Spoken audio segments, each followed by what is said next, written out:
de 1908, data do aniversário natalício do último monarca português, por iniciativa particular de Maria Eugénia Câmara Leme Homem de Vasconcelos, Canavial, foi fundado o Lactário do Funchal, que na documentação coeva apareceu designado de diferentes formas. Isto é, Associação Assistência a Crianças Fracas, Dispensário Dom Manuel II, Lactário ou Assistência a Crianças Fracas Dom Manuel II e, após a implantação da República, apenas Lactário ou Assistência a Crianças Fracas. É só escolher.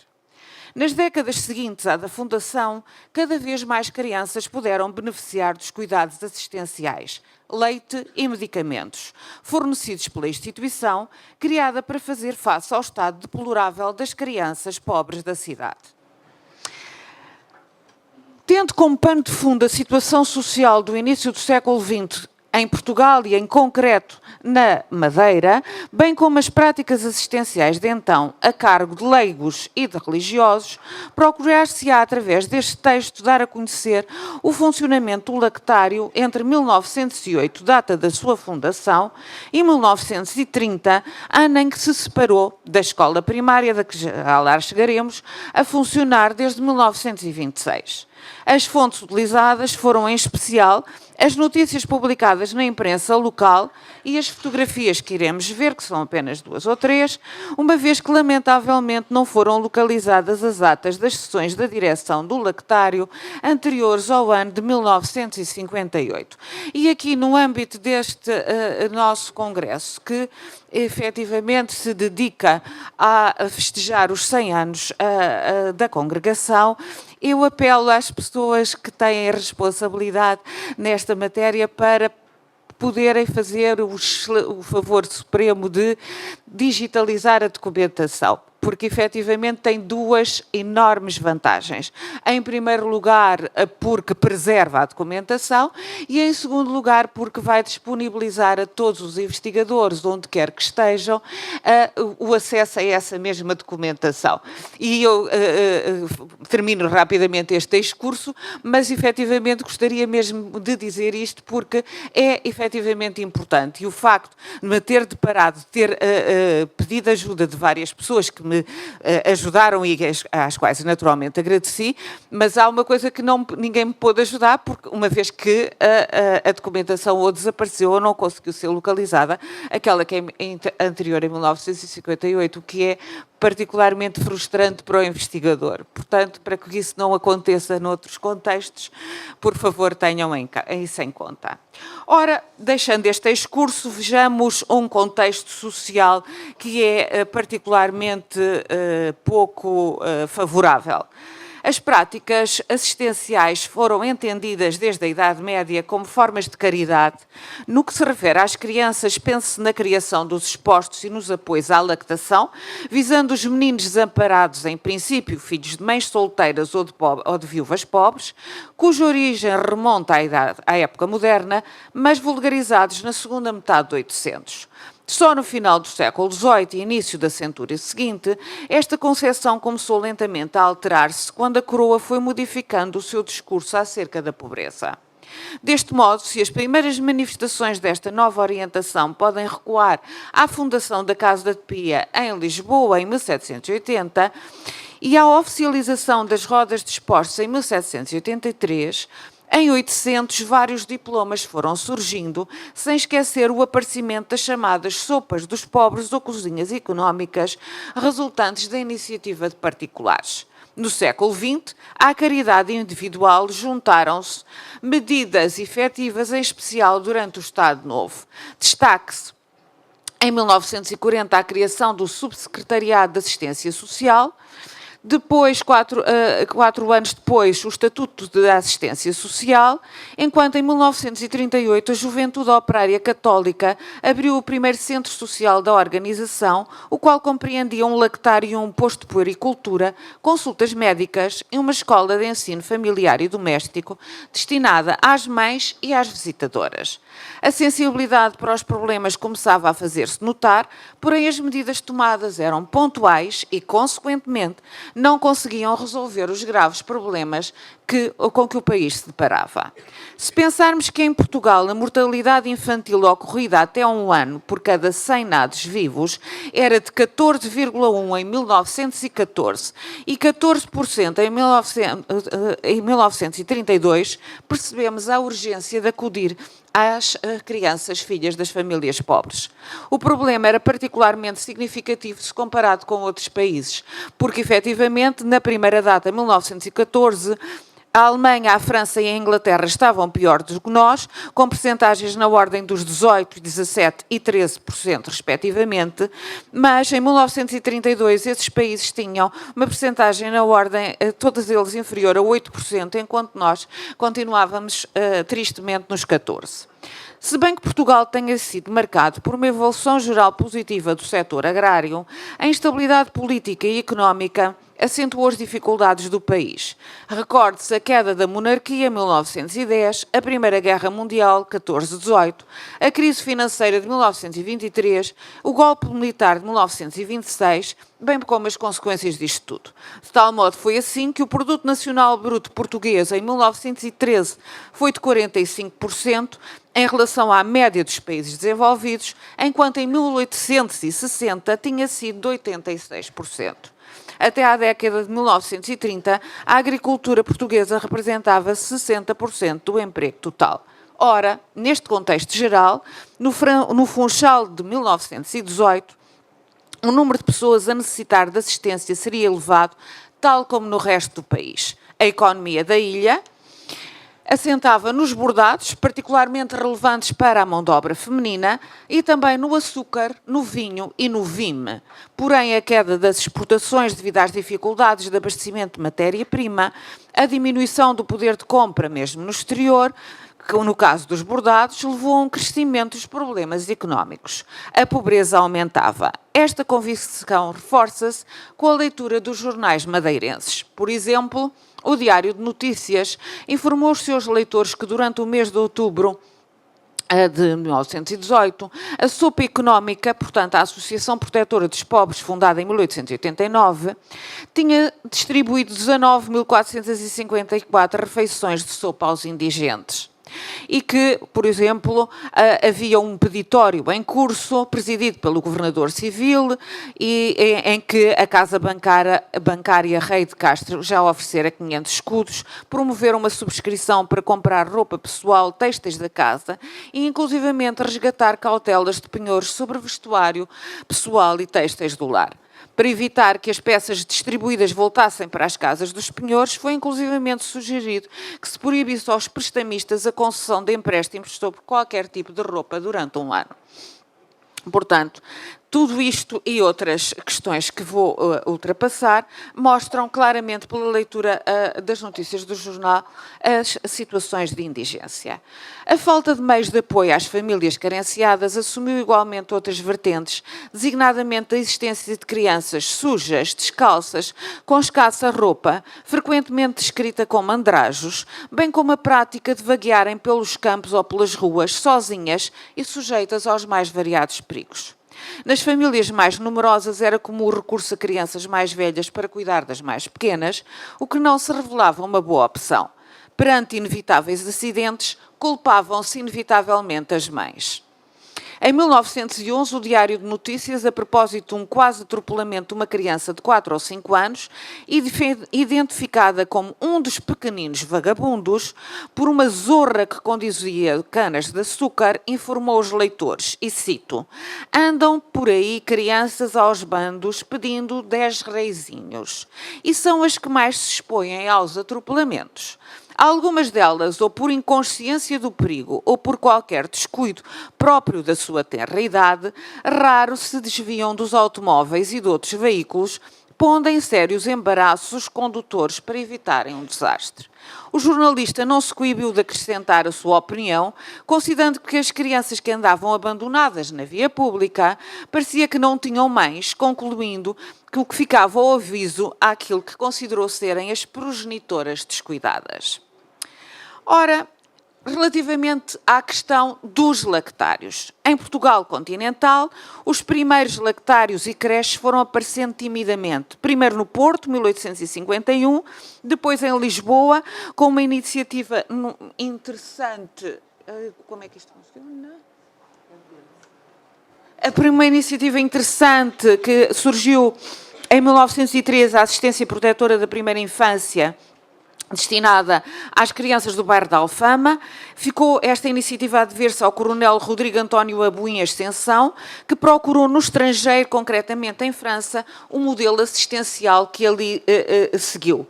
Esse modelo foram as gouttes de lait, criadas pelo médico francês Léon Adolphe Dufour, e as consultas de pediatria de Pierre Boudin, que captaram a sua atenção. A obra incluiu a distribuição de leite de acordo com as prescrições médicas dos clínicos do lactário e, inclusivamente, foi responsável para a introdução das primeiras incubadoras em Portugal, então designadas criadeiras, que é a que corresponde efetivamente a esta imagem. Para satisfazer as necessidades e garantir a distribuição de leite de qualidade, este lactário lisboeta incluiu vacas em estábulo, o que vem a ser totalmente diferente do que vamos encontrar efetivamente aqui no Funchal. Ora, no Funchal, o lactário foi uma iniciativa de Maria Eugénia da Câmara Lemos Homem de Vasconcelos. Esta senhora, como sabemos, nasceu no Funchal em 1863, era filha de Maria Amélia da Fonseca e de João Câmara Leme Homem de Vasconcelos. Este casal tiveram uma outra filha, Maria Amélia da Câmara Leme, que se matrimoniou com Feliciano de Brito Correia. O pai de Maria Eugénia doutorou-se em Medicina na Universidade de Montpellier, foi professor da Escola Médico-Cirúrgica do Funchal desde 1861, tendo desempenhado as funções de diretor da mesma entre 1866 e 1883. Foi também cientista, político, agricultor, industrial, jornalista e poeta. As suas preocupações com os desvalidos levaram-no, em 1875, a criar a Associação da Proteção e Instrução do Sexo Feminino Funchalense e a Escola Central da mesma instituição. Em 1877 foi um dos membros fundadores da Associação Madeirense Promotora do Bem-Estar Público e do Auxílio Mútuo. Dom Luís I distinguiu-o em 1880 com o título de primeiro Visconde de Canavial e em 1888 com o de primeiro Conde de Canavial. Desconhecemos se Maria Eugénia, proveniente de uma família que se preocupava com o bem-estar dos desfavorecidos, conheceu as gouttes de lait ou a assistência protetora da primeira infância quando fundou o lactário funchalense, para aí ser distribuído e consumido diariamente 1 litro de leite. Neste espaço também se disponibilizou assistência médica, a qual inicialmente ficou a cargo da médica Henriqueta Gabriela da Costa, médica da Escola Médico-Cirúrgica do Funchal, que exerceu igualmente funções na Associação do Sexo Feminino, no Recolhimento do Bom Jesus e na Cruz Vermelha Portuguesa. Na década de 1930, os médicos que assistiam as crianças foram, também conhecemos o nome deles, o clínico Tavares da Silva, o oftalmologista Alfredo Rodrigues, o otorrinolaringologista Carlos Larrodi e os cuidados com o dentista eram assegurados pela Cruz Vermelha. Além do leite, as crianças recebiam suplementos alimentares, então designados como fortificantes, e basicamente era óleo de figa de bacalhau. O lactário tinha, contudo, outras valências, como se pode verificar pela análise dos estatutos, prevendo não apenas a distribuição de leite e medicamentos, como também a assistência às crianças em regime de internato, quando se verificavam determinadas situações. E essas situações eram, sobretudo, a impossibilidade da mãe por doença ou por qualquer outro motivo. Os estatutos foram aprovados em 1908 pelo Governador Civil, e neles se explicita muita coisa, evidentemente. Eu saliento aqui uma citação, portanto, fornecer leite e medicamentos a crianças pobres e doentes menores de 12 anos, em especial, e cito, as raquíticas, linfáticas, escrofulosas, anémicas, etc., ou convalescentes de grandes moléstias. Assim são designados os destinatários desta forma de assistência.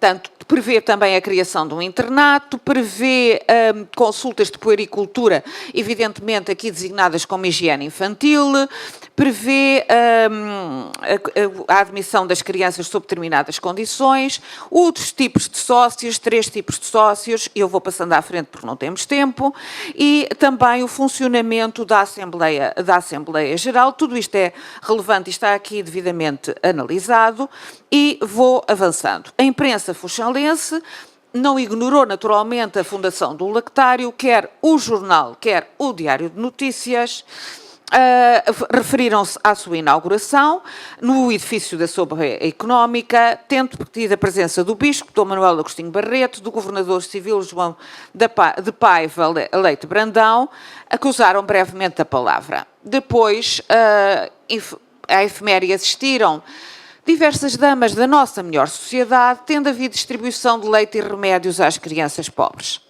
No que diz respeito ao jornal, identifica claramente quem são as senhoras que vão desempenhar funções nos órgãos dirigentes, e depois, o que nos interessa agora particularmente, em 1925, Maria Eugénia confia o lactário, então com quase 100 crianças, inicialmente eram cerca de 20, à Congregação da Apresentação de Maria, acabada de se instalar no Funchal, em instâncias de Leontina Ana Dornelas Vasconcelos ou Irmã Maria da Santíssima Trindade.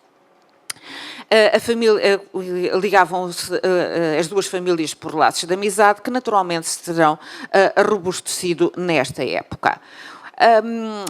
As instalações que funcionavam na Rua das Mercês, e aqui também se vai iniciar um curso de cultura geral destinado a senhoras que quisessem ingressar, a candidatas, portanto, a professar na Congregação da Apresentação de Maria.